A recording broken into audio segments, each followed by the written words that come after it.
Welcome in to another edition of SE Checks In, presented by First Texoma National Bank. We've got former Southeastern football player Chance Grayson with us. Chance, how you doing? I'm doing good, man. It's good to see you back home, Seth. Good to see you, man. It's been a while. That's a nice jersey behind you.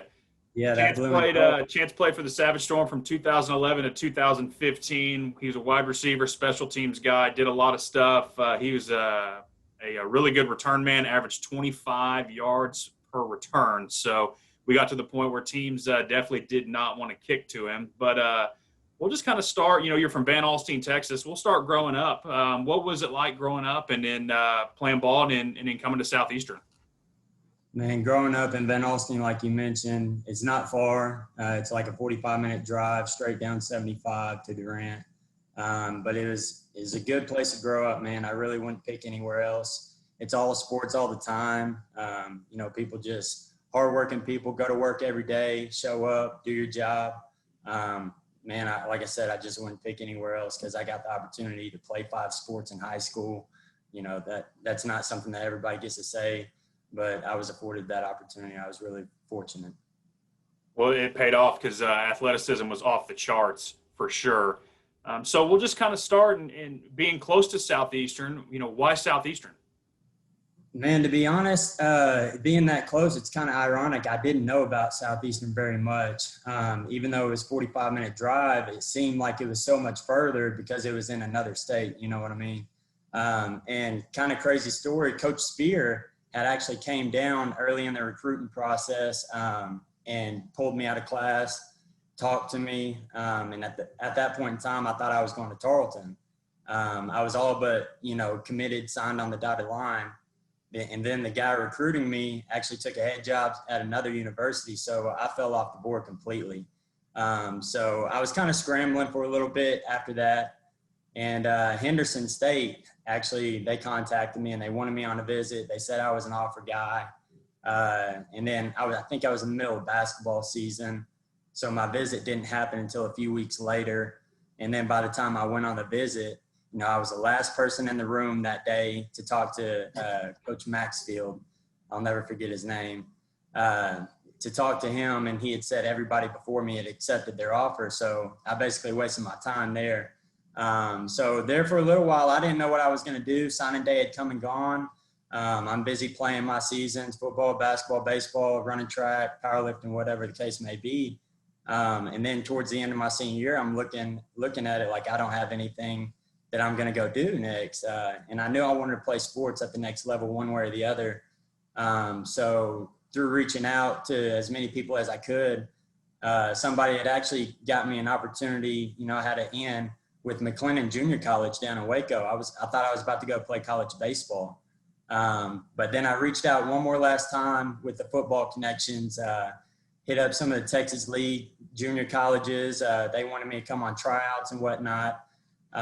But Southeastern, I hit them up too. And Coach Ford, who's at Washington now, he's still doing it big. He actually reached back out to me and he said, we'd love to have you come up on a visit. So I came up. Southeastern. It was a quick trip. And I think it's in July at that point in time. I had already graduated. It's my senior summer. And so I drove up for the day, met Double R, Ray Richards, and he liked my body type. He said, let's make something happen. But he only had $500 to give me, and I jumped all over it. So I was more or less a walk-on with $500, but it got me in the locker room. So I was all over it. So you definitely got the chance, and you definitely made the most of it because, like I said, average 25 yards per return. And, as a kick returner, I've always said those guys are made different because I don't know many people that'll want to get a football kicked at them and have 11 screaming dudes running after you to try to tackle you. So. Hey, it takes a different breed. It's a unique experience. I'm telling you, setting off the game with a good return, there's nothing better. With 11 dudes, like you said, coming at you, you kind of got to dig that stuff. You know what I mean? And so we'll just kind of transition to playing at Southeastern. Talk about your time playing here. You were here, you redshirted your first year, and then kind of just took off after that. Just talk about that time of, you were the kind of guy that just, it didn't matter where you were at. We could put you on the field. You were a Swiss Army knife and just, you could do whatever we needed to do. So, talk about your playing time here and all that. So early on, first of all, the receiver meeting room was always loaded. I mean, we had guys like Frankie Okafor, Anthony Gale, Anthony Foster, T. Combs, Kamen, Leighton, C.J. Elkins, Ty Miller, Jay Gill. I mean, the list goes on and on. That room was always loaded. So getting on the field one way or the other, it was difficult. To make a travel roster was difficult. So you had to find different ways to get on the field. And special teams was a place to do that.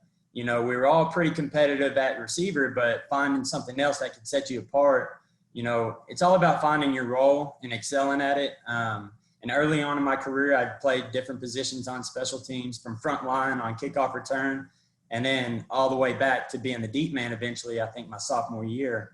And I think we were in a game, had an injury or two, and Coach Highsmith, I think, threw me back there. And lo and behold, they kick it straight to me. And my first time I touched the ball in my college career, I think I had a 65-yard return, and that just kind of set my career from there.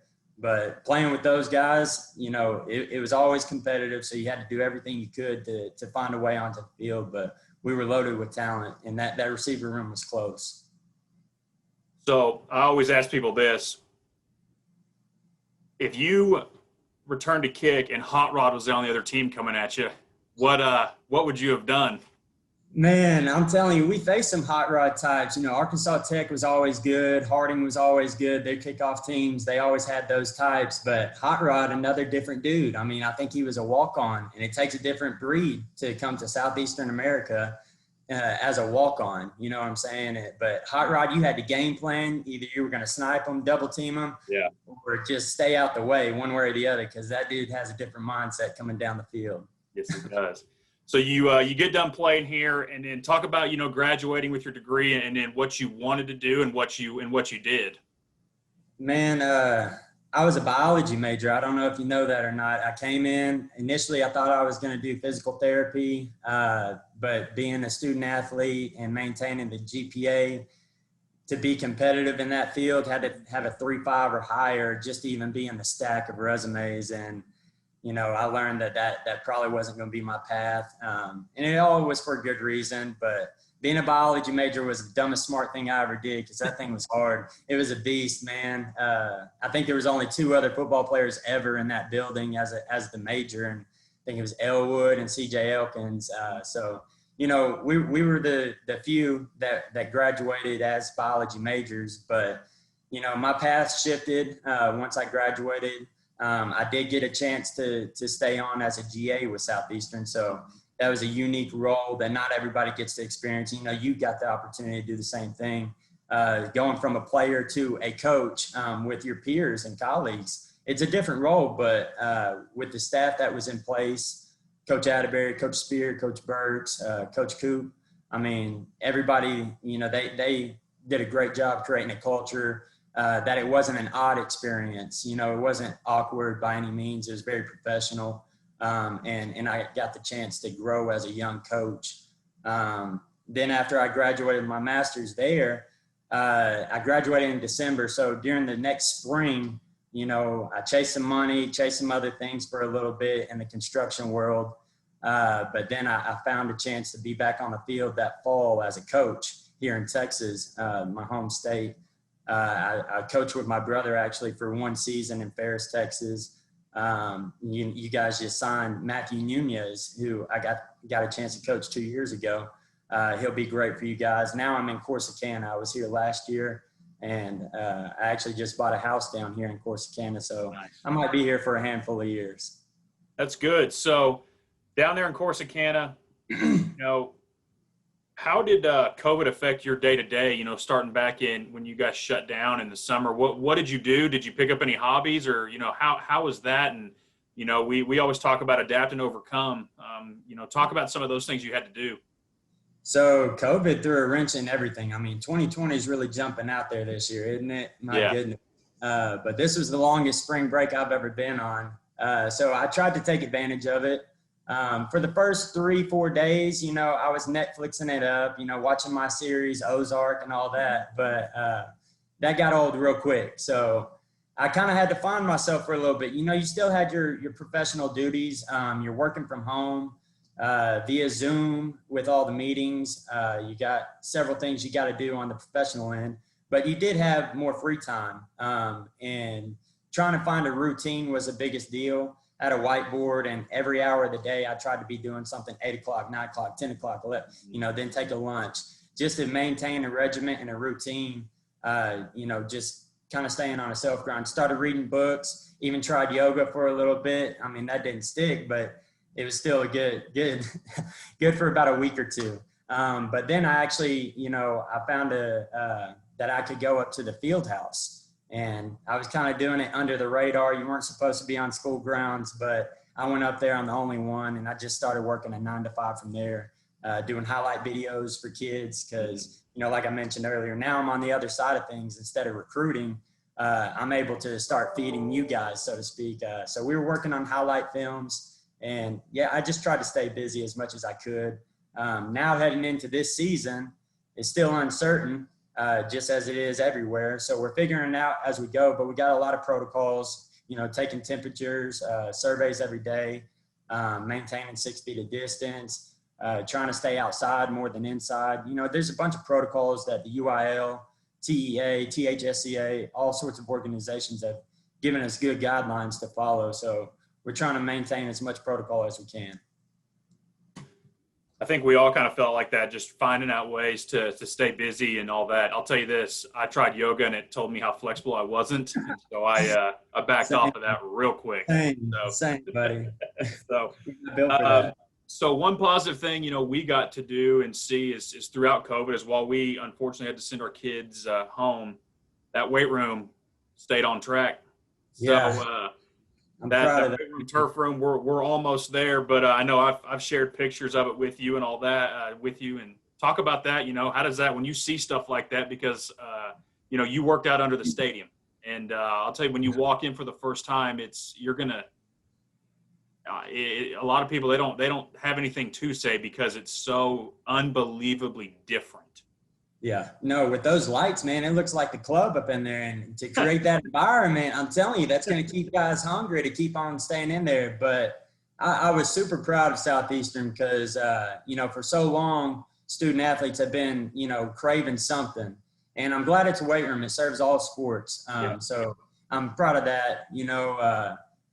Well, during this time, everybody's kind of, just trying to survive, and we found a way to take a step forward. Yeah. I think that's huge. I think that's real big. I hope that the momentum continues because, like I said, us student athletes have longed for that for so long.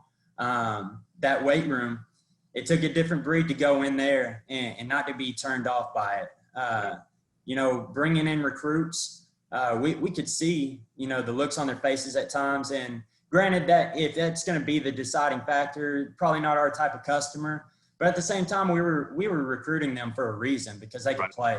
So I'm hoping in the upcoming recruiting classes of all sports that we get to see a little bit more, because I think Southeastern's a great place to recruit. I mean, you're on the border of Texas and Oklahoma. You're an hour away from the Metroplex. You got the largest man-made lake in Texas.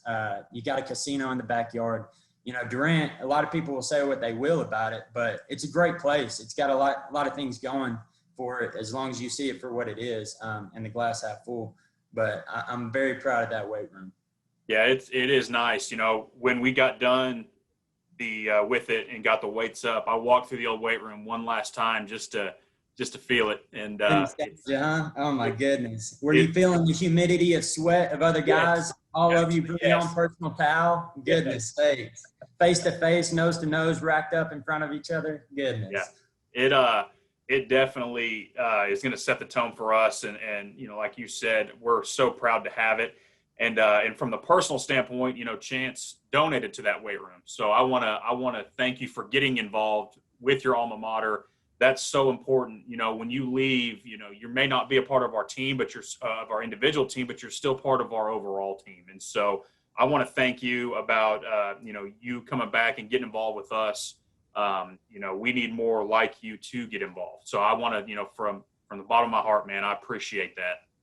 Well, Seth, I'm happy to do it. I know you do the same. You're back serving in another role, and I know that blue and gold bleeds through you through and through. That Savage blood is thick, man. I think it's our responsibility. You know, Southeastern gives so many people the opportunities that they go out and create and build upon, and that's the foundation of them. I know it is for me personally. So if we're ever in a position to where we can give back, I believe it's our responsibility, not just something that it's nice to do. I think you should do it. I think you're supposed to do it. People before us did that. You know, that rock that's out in front of the locker room, that's the foundation. That's for all the people that was before you, the guys that you're playing with currently, and the guys to come. So I think that's important for guys as they graduate. You know, they should make it a point to come back and serve or give back in whatever capacity they can. So I've got a couple more questions for you to kind of finish it off. Your nickname in college, Cowboy. Where did Cowboy come about? I really don't know. Maybe it's from where I came from, because I'm not the most country dude. You know, of course, I have my upbringing, Van Alstyne, Texas. I hauled hay my whole life. But I think maybe DJ Perkins, a guy that I came in with, he's from South Oak Cliff. I think he just started coining me as Cowboy for whatever reason. Maybe I had a little bit of twang in my voice. I'm not sure. But DJ Perkins and maybe Mayfield back in the day started calling me Cowboy, and it just stuck. Stuck. Well, it definitely stuck because I've got you saved in my phone as Cowboy. So I think that's about everybody from Southeastern. That's what they know me by. They don't even know my first name for real. So we got two more questions for you, and they kind of combine. But, you know, so how was your overall experience at Southeastern Oklahoma State University? I think it was unique in every way possible. When we first came in, my class at least came in with about 55, 60 guys, and only 4 of them stayed throughout that entire career. You know, graduated with 4 by the end of it. So we were the guys that stuck it out. And it was a hard time. It was a hard transition at the beginning because we weren't having winning seasons necessarily. Then we had a staff change. Coach Atterbury came in. And, you know, you played for him, worked for him. You know what the standard was with him. And that guy rejuvenated the place. It was exactly what we were looking for. My class, or the class above me, had a lot of depth, a lot of talent. And I think guys were just craving something to hang on to. And Atterbury was it. Coach Richards had great success, but just we had kind of taken a dip for a few years. So we were craving something different. Coach Spear got elevated into offensive coordinator role, did a great job there. Coach Atterbury hired Coach Burks, who helped create a culture on the defense. And obviously he's still doing what he does best with the Miami Dolphins. Mm-hmm. So, you know, indirectly, I learned as much about DBs from Coach Burks and not even playing for him, but going against his guys every day. So that just speaks to his work. But also one of the most important hires in Southeastern history, I think, was Sean Cooper. The culture that those guys, all 4 of those guys created, it was different. It was a unique experience. And it's something that I still try to talk about to people to this day. But if you weren't a part of it, you just don't get it, man. And I can't really articulate it and put it into words. I'm not smart enough, even though I have a biology degree. But I just can't explain it to people, man. It's something that each and every one of us that we're involved with will take to our graves and into our afterlives. And it's all made us who we are today. Young men ready for the world, equipped for whatever's next. But I thank those guys from the bottom of my heart, my teammates, my coaches that were there at the same time. It was a unique experience. And then going from player to coach, I'm forever grateful. You definitely get the overall package going from player to coach, you know, because that transition is tough, but you grow up real quick. Absolutely. It's kind of some limbo land, but it was great. So we'll just kind of piggyback off that. I ask everybody this, you know, what does Southeastern Oklahoma State University mean to you? Me, I mean, I could go on and on about it. There's so many things I could say, but the Savage life is the backbone of who I am today. Everything that I learned and took from those times. I mean, I'm Savage bred and SE made. You know, the sayings that were on the field, I carried it to my field today. And everywhere I go, even if it's not on the field, in the classroom or just everyday life, it's the same approach. Those guys really did a great job of creating a mindset and a culture and a foundation that you can really build upon for any form of success. So that's how I take it. Well, there it is, Storm fans. Chance Cowboy Grayson, Savage Storm football alum, donor, diehard Savage Storm supporter. Chance, man, thank you so much for taking time today. Absolutely. Thanks for having me, man. I'm glad you're back in that seat right there. I appreciate it. I love it. And thanks to First Texoma National Bank for being the presenting partner of the SE Check-In Series. Take care. Go Storm.